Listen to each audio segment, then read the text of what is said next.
kulanti wacan oo wanaagsan daawadayaal ku soo dhawaada kanaalkeena himilada nolosha. haddii ay tahay markii koowaad ee aadna soo booqato fadlan kanaalka subscribe saar, fiidiyowgana like saar, waayo aad iyo aad bay muhiim ugu tahay.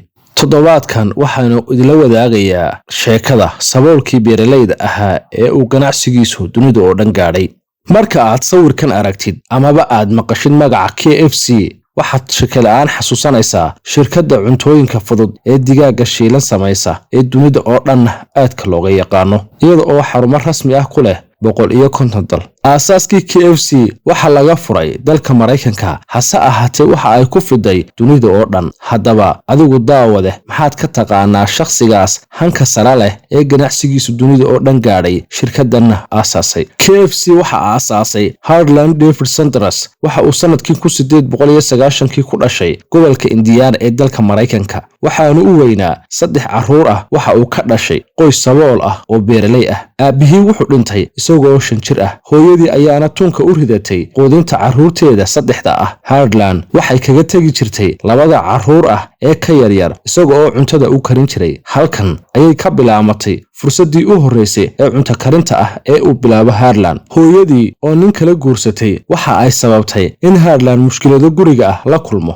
ugu dambayna waxa uu iskuulka kaga tegay fasalka 7, isagoo markii dambe ee uu weynaaday sheegi jiray in xisaabta aljabro awgeed uu dugsiga uga tegay. markaasna waxa uu bilaabay inuu beer ka shaqeeyo isagoo da'diisu ay tahay 16 jir. 1906 ilaa 1930 wuxuu qabtay shaqooyin kala duwan, waxaanu si kooban ugu biiray ciidanka Mareykanka, balse sanad kadib ayaa laga ceedhiyay. waxaanu la degay adeerkii isagoo ka shaqeynaya shaqooyin kala gedisan. 1909kiina wuu guursaday. 3 carruur ah ayaanu dhalay. habeenkii ayaa uu baran jiray sharciga, waxaanu noqday garyaqaan dadka u dooda. hase ahaatee iyana kumuu guulaysan. kadib markii ay dadka macaamiisha u ah isfahmi waayeen, wax yar kadib wuxuu bilaabay inuu ka shaqo galo shirkad caymis ah, balse iyana waa laga eriyey eedo loo soo jeediyey dartood. wax yar kadib wuxuu iibsaday dooni yar oo uu webiga Ohio dadka ku dalxiisiyo, waxaana xoghaye looga magacaabay guddida ganacsiga ee Indiana. hase ahaatee siduu xusay, shaqadaas kumuu fiicnayn, waanu iska casilay. sidoo kalena doonidii ayuu iibiyey isaga oo siiyey lacag markaas ahayd $22,000.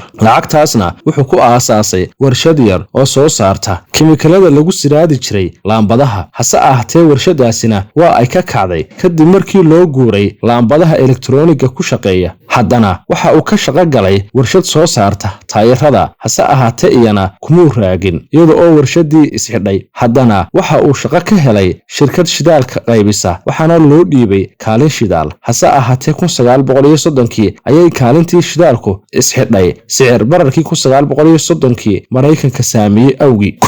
1930kii ayaa shirkadda shidaalka ee Shell u soo bandhigtay inuu ku shaqaysto xarun shirkaddu ku leedahay gobolka Kentucky, waxaanay bilaash uga dhigeen kirada, balse waxa ay kula ballameen in waxa uu iibiyaba qayb yar oo cayiman ugu soo celiyo. halkaas ayuu ka bilaabay inuu digaaga ku shiilo, dadkana ugu adeego. xirfaddan digaag shiilistu markii hore soomay dhoweyn, oo iyaba wuxuu kala kulmay dhibaatooyin fara badan, iyada oo 1939kii ay ka gubatay xaruntiisii uu adeegan ku samayn jiray. hase ahaatee dagaalkii labaad ee dunida ayaa ku sababay in xaruntii isxidho. Harlandna fikraddii iyo xirfaddiisii uu ka hadho.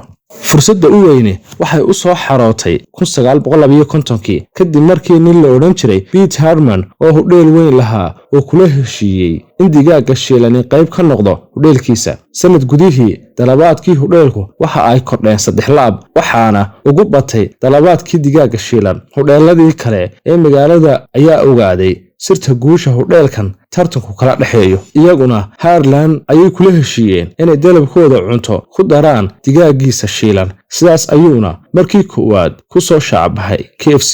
markiiba dadaalo dheeraad ah kadib, fikraddii waxa ay ku faaftay Mareykanka oo dhan, waxaanay u gudubtay wadamo ay ka mid yihiin Canada, UK iyo Jamaica.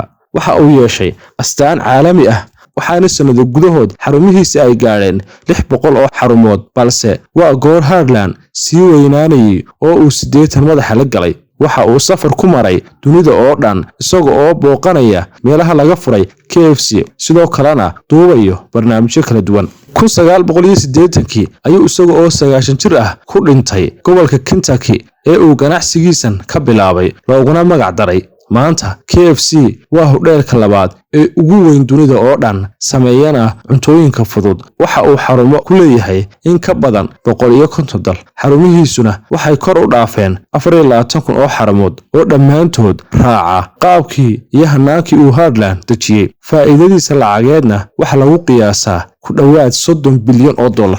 haddaba daawade sheekadan waxaynu ka faa'iideysan karnaa qodobo dhowr ah oo muhiim ah. qodobka koowaad, in aanad weligaa nolosha ka raja dhigin si kasta oo ay da'daadu weyn tahay.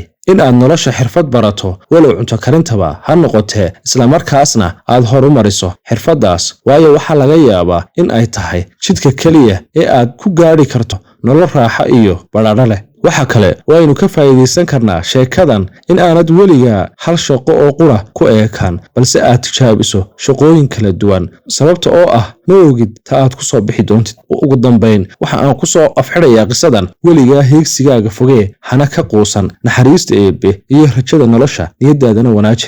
daawade aad iyo aad baad mahadsan tahay haddii aad soo gaadhay dhammaadka qisada. haddii aad jeclaan lahayd inaan kula wadaagno qisooyin kale oo xiiso badan, fadlan commentiga noogu reeb cidda aad jeclaan lahayd inaanu qisadiisa ka soo sheekayno. waxaan mar labaad ku xasuusinayaa inaad YouTube-ka subscribe saarto. wassalaamu calaykum waraxmatullaahi wabarakaatu.